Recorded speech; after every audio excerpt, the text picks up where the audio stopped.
अब एक क्वेश्चन और लेते हैं बेटा, आप देखिएगा अगर हम इसमें एक क्वेश्चन और ले आए जो हमने स्ट्रेचिंग किया था उससे टाइप का ही लेते हैं। नेक्स्ट क्वेश्चन थोड़ा एक स्टेप बढ़ाएंगे इसमें। देखिए अगर हम इसमें जाते हैं तो आप जरा ध्यान दीजिएगा, हम इसमें ऐसे लेते हैं एक ब्लॉक है ये इसका मास हम कुछ मान लेते हैं, मान लीजिए 12 किलोग्राम है। इसके साथ एक रस्सी जुड़ी हुई है, बट आप ध्यान रखिएगा अब हम रस्सी जो है वो मैसिव ले रहे हैं, मतलब रस्सी जो है आमतौर पर रस्सी अगर मोटी हो तो मास तो होता ही है। तो ये हम मैसिव रॉड ले रहे हैं या रोप ले रहे हैं, या आपकी चॉइस है, ये जो भी है। ये इसका मास हम ले लेते हैं 2 kg और इसकी लेंथ हम ले लेते हैं, ये जो लेंथ है इसका वो हम ले लेते हैं, मान लेते हैं 3 मीटर, ये ले लिया, राइट। तो ये एक रोप है, इसका मास m इक्वल टू 2 किलोग्राम और इसकी लेंथ इक्वल टू 3 मीटर है, ये हमने लिया। इसके दूसरे एंड पर एक दूसरा मास कनेक्टेड है, ये है, सब हॉरिजॉन्टल पे हो रहा है बेटा, आप ऐसे सरफेस दिखाएं, सब स्मूथ सरफेस है। इसका मास अगर आप ले लेते हैं, मान लेते हैं चलिए 11 kg, ये हमने ले लिया। अब अगर आप देखिएगा यहाँ पर क्या आ जाएगा, इस पे एक फोर्स लगाइए और ये फोर्स हमने ले लिया सपोज 25 न्यूटन। अब इसके ऊपर ध्यान रखिएगा, ये अगर आप इस रोप को ए बी मान लें, ये ए बी रोप है ये, तो यहाँ पर क्या है, ए बी इज मैसिव रोप और इसका डेटा आपको यहाँ दे रखा है, राइट। हमें क्या करना है, फाइंड आउट एक्सेलरेशन ए, पूरे सिस्टम का एक्सेलरेशन ए पता करना है। और स्ट्रेचिंग बेटा हम यहाँ कई जगह निकाल रहे हैं। एक तो बेटा देखो, जब ये इधर खींचेगा तो रस्सी जहां ये बंधी हुई है इस जगह स्ट्रेचिंग आएगी बी पर, बी पे स्ट्रेचिंग बताना है, ए पर यहाँ भी कुछ तनाव आएगा रस्सी में बताना है, सी पर लेते हैं, सी इज द मिड पॉइंट, और एक पॉइंट हम यहाँ ले लेते हैं डी पर, ये डी, और डी की लंबाई इस साइड से हम कुछ ले लेते हैं, मान लेते हैं इसकी लंबाई जो है 0.8 मीटर है। तो find and stretching force at A B D and C, C mid point है, आने के बारे में जानकारी दे रही है, इतना दे रखा है इन्होंने, ठीक है। तो सोल्यूशन में जाए, सबसे आसान चीज जो है वो पहले कर लें। बताओ ए इक्वल टू क्या होता है बेटा, नेट फोर्स। यहाँ ध्यान रखना मैं एक ही फोर्स दिखाया, आप इधर भी दिखा सकते हैं, लेकिन एक फोर्स लगाओगे तो भी तनाव तो लगेगा ही रस्सी पर। Net force upon total mass, net force क्या है 25, टोटल मास क्या है 12 और 2, 12 plus 2 14 plus 11 25, 25 upon 25 equal to 1 meter पर सेकेंड स्क्वायर। तो याद रखिए एक्सेलरेशन 1 आ गया, करेक्ट। यह अब हम आएंगे स्ट्रेचिंग पर। लेट स्ट्रेचिंग, देखते रहिएगा बेटा, स्ट्रेचिंग एट, हम ए से स्टार्ट करते हैं, ए इज टी ए, या तुम टी ए से लिख सकते हो, स्ट्रेचिंग को आर से लिखना आर ए लिख दो, अब टी ए मान लिया तो मान लेते हैं। क्या बताइएगा बेटा, ऐसे केस में स्ट्रेचिंग के लिए हम क्या करते थे, वहां से सिस्टम को 2 हिस्सों में डिवाइड कर देते थे। तो यहां से सिस्टम को ब्रेक कर दो, आप जब ब्रेक करोगे तो ये ऐसे बनेगा, ध्यान दीजिएगा, पहला ये 12 किलोग्राम ये बनेगा, और इसके ऊपर ये पॉइंट इसका जो था 12 किलोग्राम का ये पॉइंट जो था ये ए था। इसके बाद बाकी हिस्सा आप ऐसे दिखा दो, ये है, ये 11 किलोग्राम है, इधर की ओर फोर्स 25 न्यूटन है, ये पॉइंट बी की तरह हमने लिया था, ये पॉइंट यहाँ से टूटा है, यही ए है, और आपको याद होगा, आप चाहें तो इसके 2 हिस्से ऐसे कर लें, करेक्ट।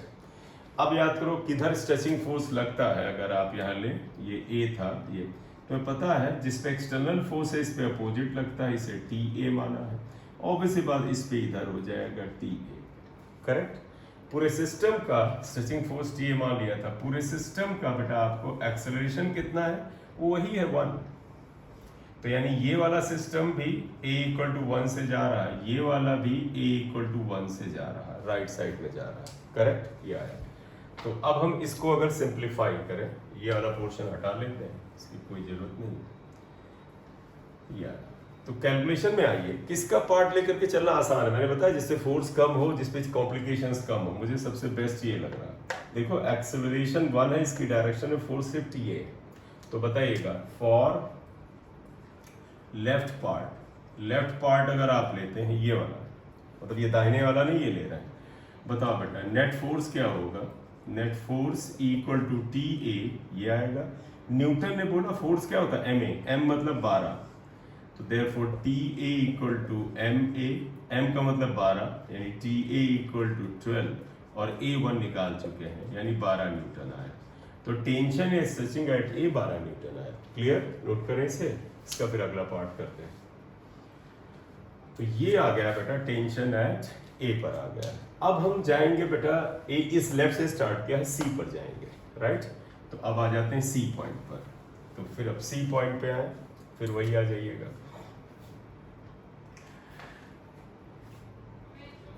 एट सी पॉइंट पे आता है। तरीका बेटा वही है, सिस्टम को दो हिस्सों में डिवाइड करो, टेंशन को टीसी लेने जा रहे हैं। देखो ये हिस्सा लिया 12 किलोग्राम है, सी मिड पॉइंट हो गया, ये आ गया सी। अब बताओ बेटा सी अगर मिड पॉइंट है, इस रस्सी का मास 2 किलोग्राम है, तो आधा 1 किलोग्राम इधर 1 किलोग्राम इधर आएगा, तो मैं पता है इसका मास 1 किलोग्राम आ जाएगा। क्यों? क्योंकि बेटा सी मिड पॉइंट था, तो हाफ लेफ्ट में ही आएगा। तो पता है, अब आगे तुम्हें पूरा डायग्राम बनाने का मन हो ना बनाओ, लेकिन तुम्हें कोई प्रॉब्लम नहीं इसलिए मैं बना देता हूँ, जरूरत नहीं।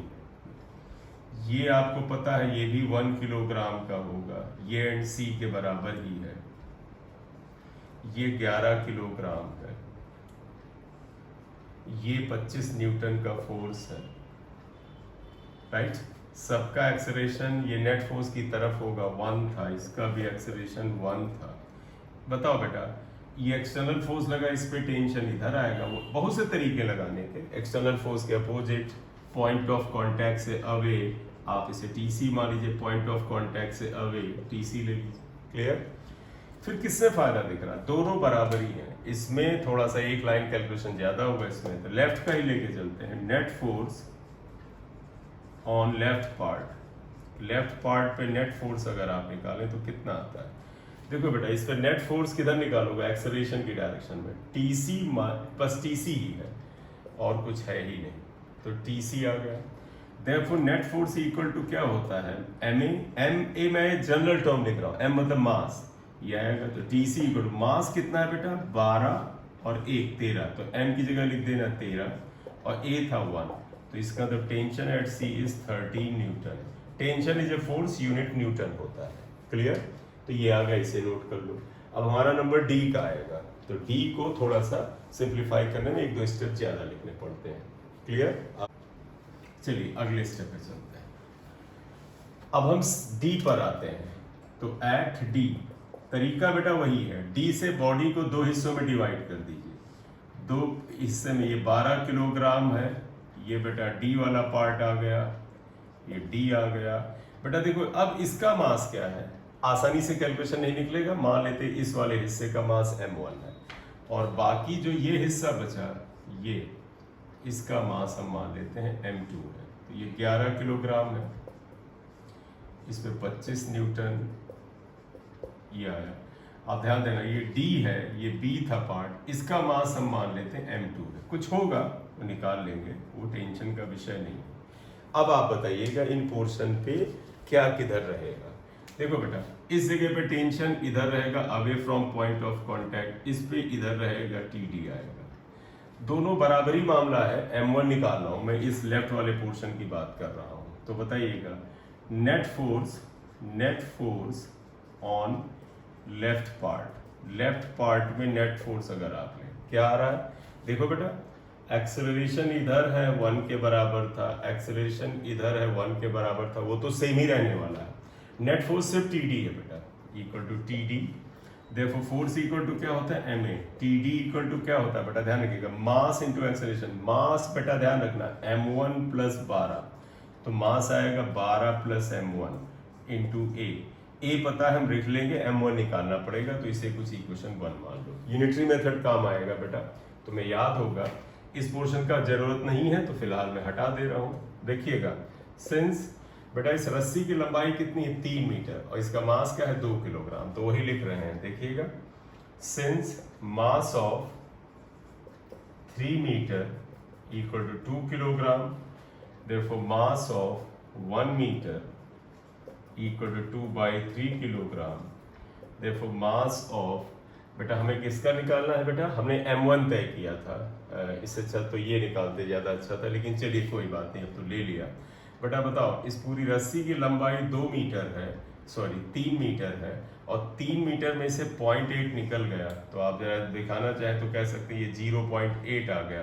3 में से 0.8 निकाल दो तो ये लंबाई कितनी आ रही थी बेटा, 2.2 मीटर आएगी, राइट। तो 3 में से 0.8 निकालें तो 2.2 मीटर आएगी। तो बताइएगा, देखो मास ऑफ लेंस 2.2 मीटर कितना आ जाएगा, 2/3 इंटू 2.2, बेटा ये 4.4/3 किलोग्राम आएगा, ऐसे ही पड़ा रहने देना। तो देयरफॉर बेटा ये फिलहाल m1 हमारा आया, यूनिटरी मेथड से ये m1 ही आया। रखो TD इक्वल टू 12 प्लस 4.4/3 और A की वैल्यू तो 1 थी, ये निकालिए, सॉल्व करिए। तो बेटा LCM लें तो 36 प्लस 4.4/3 आएगा, हम यहाँ ले आते हैं तो आप देखिएगा TD इक्वल टू कितना हो जाएगा, 40.4/3 न्यूटन। पढ़ा रहने देते हैं, कहीं आंसर मैच करना होगा तो हम लोग करेंगे। क्लियर, इतना है। तो हमने ए पे निकाल लिया, सी पे निकाला, डी पे, अब आगे बी पे। अब हमें इतना आप कर लें, फिर हम इसमें डी पे तुम्हें बता देते हैं कि कैसे टेंशन फाइंड आउट करेंगे। क्लियर, चलिए। तो अब एक लास्ट जो बचा है कैलकुलेशन के लिए कि what is the tension at B. ये आसान कैलकुलेशन, आसान तो सारे ही हैं, कैलकुलेशन पॉइंट ऑफ व्यू से प्लस माइनस जा रहा है यहाँ पर। तो अब हम बात करते हैं एट बी। बी पे चर्चा हमें करनी है। बी पे अगर हम चर्चा करें तो जरा ध्यान दीजिएगा बेटा, वही तरीका बेटा, 2 हिस्सों में डिवाइड करो। आप पूरे सिस्टम को 2 हिस्सों में डिवाइड कर दें। ये 12 किलोग्राम था, ये रस्सी थी, ये यहाँ तक बी था पॉइंट, ये ए था, एक्सेलरेशन पूरे का 1 था। अब ध्यान देना, बी इसके साथ अटैच था तो आप ऐसे ले लो। ये क्या था, 11 किलोग्राम, इसमें फोर्स कितना है, 25 न्यूटन। आप ध्यान देना यहाँ पर ये बी आएगा, ये बी। देखो बेटा तुम्हें याद है जो बी है यहाँ पे टेंशन, इस पे आप ले सकते हो टेंशन एट बी, और अगर आप पार्ट ए के करें तो आप देखो इधर आएगा टेंशन एट बी। एक्सेलरेशन सबका 1 था, वो हम ऑलरेडी कैलकुलेट कर चुके थे, 1 था। किसको निकाला फायदेमंद है, मुझे ये ज़्यादा फायदेमंद लग रहा है, हालांकि ये भी फायदेमंद ही है क्योंकि ये पूरा मास है बेटा। यहाँ से यहाँ तक कितना मास था, 2 किलोग्राम, तो आप यहाँ 2 किलोग्राम लिख सकते हैं। चलो लेफ्ट का ही करते हैं, अभी तक शायद राइट का एक का भी नहीं गया, चलो इस बार राइट का कर लेते हैं। तो आप बताइएगा net force on right part, अभी तक एक बार भी नहीं किया, कर ही लेते हैं। देखो बेटा आप बताइएगा एक्सेलरेशन की डायरेक्शन में फोर्स क्या होगा, 25 माइनस टी बी, और न्यूटन ने बोला है कि 25 minus T B should be equal to, यानी फोर्स इक्वल टू क्या होता है, ma, और मास इसका 11 है, तो 11 इंटू 1 आ जाएगा क्योंकि एक्सेलरेशन 1 है बेटा, है ना। तो इसलिए टी बी इक्वल टू हो जाएगा 25 माइनस 11 इक्वल टू 14 न्यूटन। इसलिए tension at B would be equal to 14 newton आएगा। तो एक बिल्कुल सिंपल सा तरीका है, मैसिव रोप हो या कोई बॉडी है जिसका मास है, उस पर कभी स्ट्रेचिंग फोर्स निकालना हो तो वहां से बॉडी के 2 हिस्से करके आप सॉल्व करिए।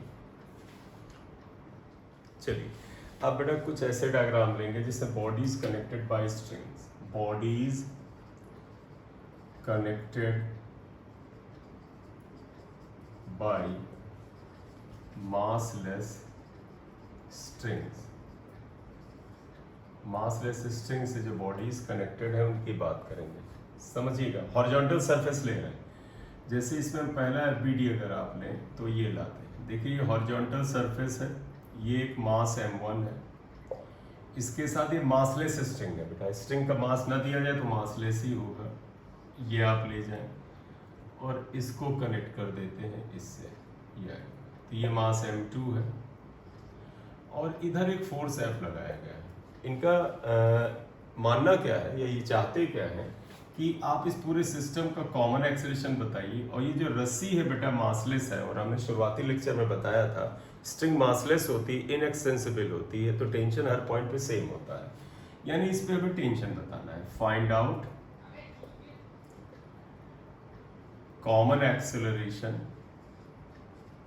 Acceleration A and tension in string T, ये बताना, राइट।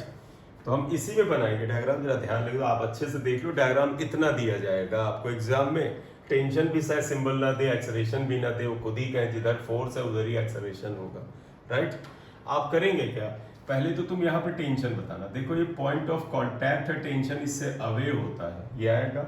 और तुम्हें पता है टेंशन भी एक्शन रिएक्शन फोर्स के नियम को पालन करेगा, तो इस पे अगर लेफ्ट में लगा तो इस पे इधर राइट में लगेगा, ये टेंशन है, राइट। तो पहले तो हम सोल्यूशन में कॉमन एक्सेलरेशन निकाल लें। तो आप देखिएगा A इक्वल टू क्या होता है, इस पूरे सिस्टम पे देखो नेट फोर्स सिर्फ इतना है, क्योंकि हमें हॉरिजॉन्टल की बात करनी है। वर्टिकल में वेट लग रहा है, नॉर्मल रिएक्शन लग रहा है, उसकी जरूरत नहीं, क्योंकि बॉडी वर्टिकल में तो जा ही नहीं रही है, राइट। तो ये क्या हो जाएगा, नेट फोर्स। नेट फोर्स का मतलब मैं फिर बता दूं, हॉरिजॉन्टल फोर्स की बात हो रही है, अपॉन टोटल मास आया। फोर्स बेटा F है, मास तो तुम्हें दिख ही रहा है, m1 प्लस m2 हुआ। तो एक तो आंसर ये आ गया आपका, क्लियर। अब टेंशन T के लिए आप ऐसा करो, किसी का FBD बना लो। तो आप T के लिए आप बात करोगे तो हम FBD किसी का बना लें।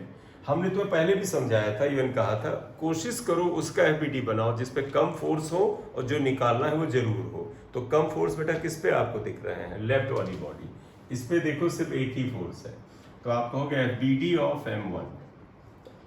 बनाना चाहे बना लें, हालांकि आपको दिख ही रहा होगा कि M1 का क्या हाल है। M1 ये है, इस पे टेंशन T है, आप ये देख रहे हैं, इसका एक्सेलरेशन A है, वो हम निकाल चुके हैं। तो बताइएगा FBD ऑफ M1 निकाला, तो हमें एक्सेलरेशन की डायरेक्शन में नेट फोर्स चाहिए। तो देखो नेट फोर्स इक्वल टू क्या है, T है, और न्यूटन ने बोला है फोर्स इक्वल टू ma होता है, therefore T equal to m मतलब मास इनटू एक्सेलरेशन m1a। इसका मतलब T equal to m1, a की वैल्यू हम निकाल चुके हैं F upon m1 plus m2। बस यही आंसर हो गया, this is the tension, right. तो यहाँ पर आपको पता चल गया what is tension and what is acceleration. Note कर लें एक सेकेंड, अगले पे बढ़ते हैं। चल हो गया। अब ऐसा करते हैं कि 3 बॉडीज ले लेते हैं, फिर न्यूमेरिकल पार्ट इसका उठा लेंगे। न्यूमेरिकल पार्ट मतलब डेटा डाल देंगे और क्या आएगा। नेक्स्ट आप देखिएगा, फॉर 3 बॉडीज अगर ले लें, हॉरिजॉन्टल सरफेस है, 3 बॉडीज कनेक्टेड 1 बाय 1। ये M1, इसके साथ ये M2, इसके साथ ये M3, और इस पे फोर्स F, ये राइट,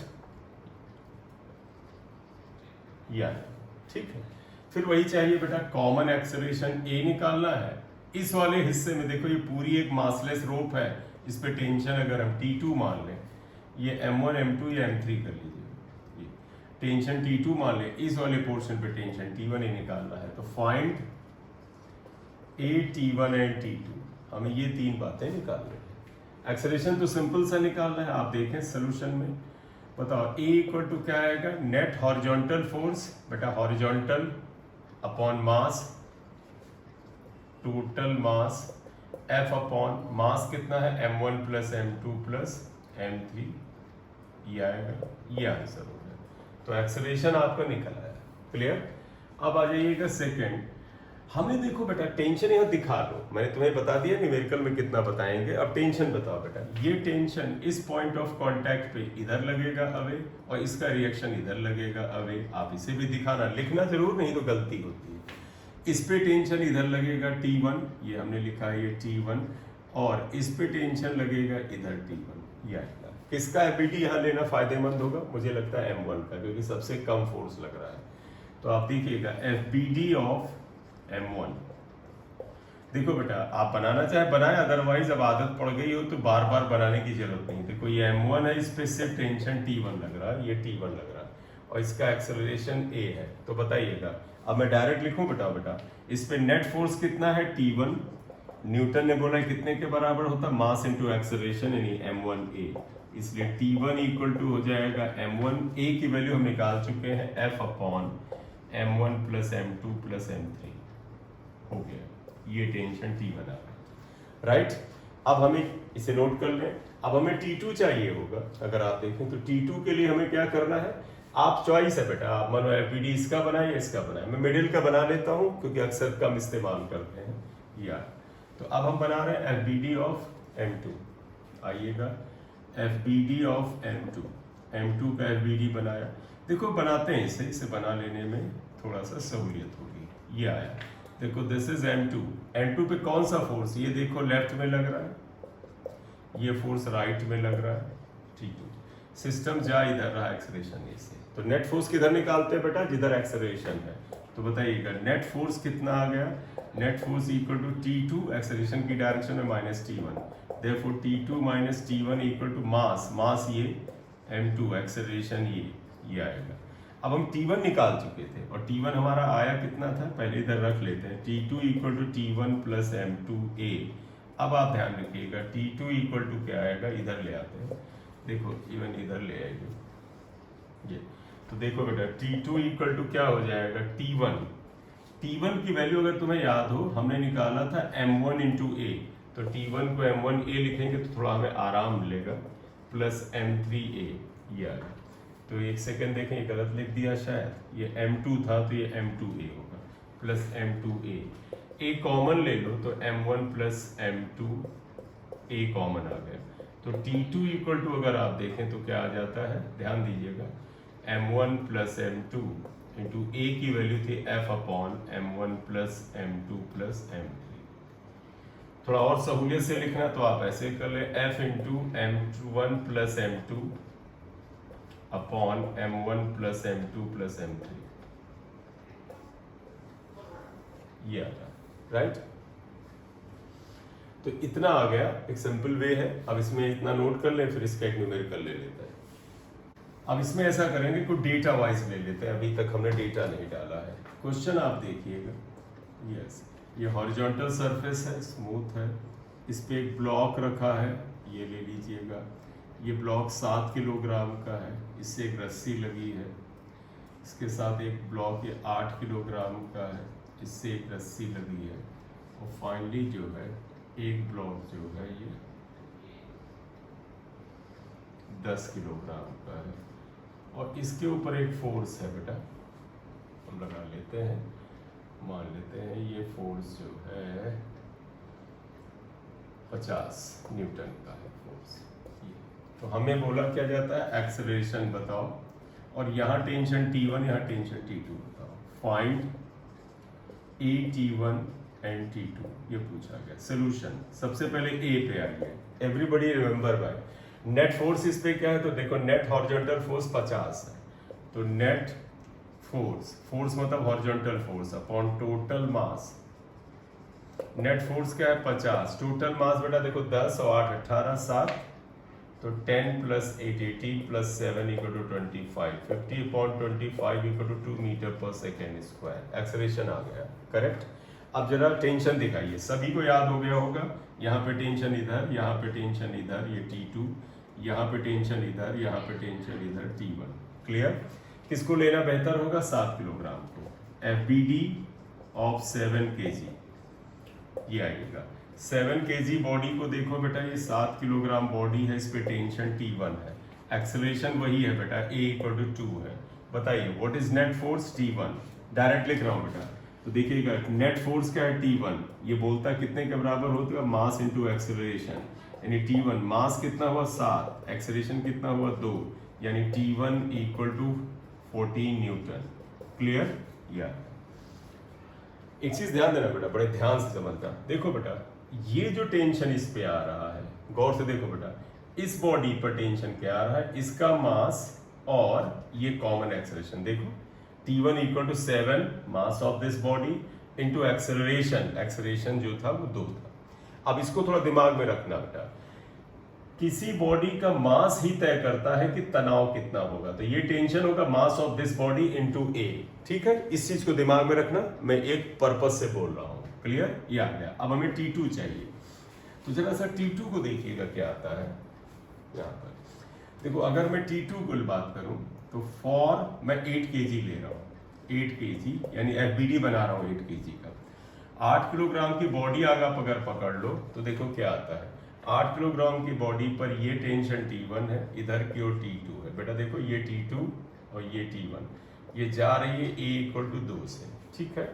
बताइएगा net force equal to T2 minus T1, ये आया। आप रखना चाहें तो लिख सकते हैं T2 माइनस T1 14 आया था, करेक्ट। बाद में रख लेते हैं, T1 ही रहने दो। ये देयरफॉर नेट फोर्स ये आया। Net force equal to MA, M बेटा कितना इसका है 8, A आ गया, ठीक। तो देखो T2 इक्वल टू क्या आ जाएगा T1 प्लस 8A, तो T2 इक्वल टू T1 आया था 14, या इवन ऐसे कर ले बेटा, तुम्हें थोड़ा सहूलियत होगी। ये आया था 7A प्लस 8A। मैं एक चीज समझाना चाह रहा था, तो T2 इक्वल टू देखो बेटा तो 7 प्लस 8 इंटू A आया। समझिएगा बड़ा ध्यान से, अगर इस बॉडी पे लगने वाले रस्सी का टेंशन पूछा जाए तो आता है मास of this body into acceleration.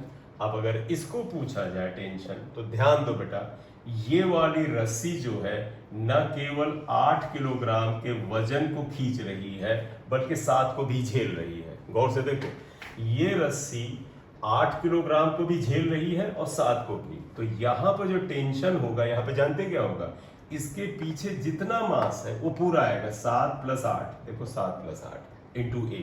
तो तुम ये याद रख सकते हो कि किसी रस्सी पर लगने वाला टेंशन, उसके पीछे जितना मास होता है, देखो मास इंटू एक्सेलरेशन, और यहाँ पर T2 अगर आप लोगे तो इसके पीछे कितना मास है 8 प्लस 7 इंटू एक्सेलरेशन आता है, करेक्ट। 15, एक्सेलरेशन कितना था, शायद 2 था, 30 न्यूटन आएगा। जो बात अभी मैंने तुम्हें समझाई वो याद रखना जरूरी है, ठीक है। Thank you.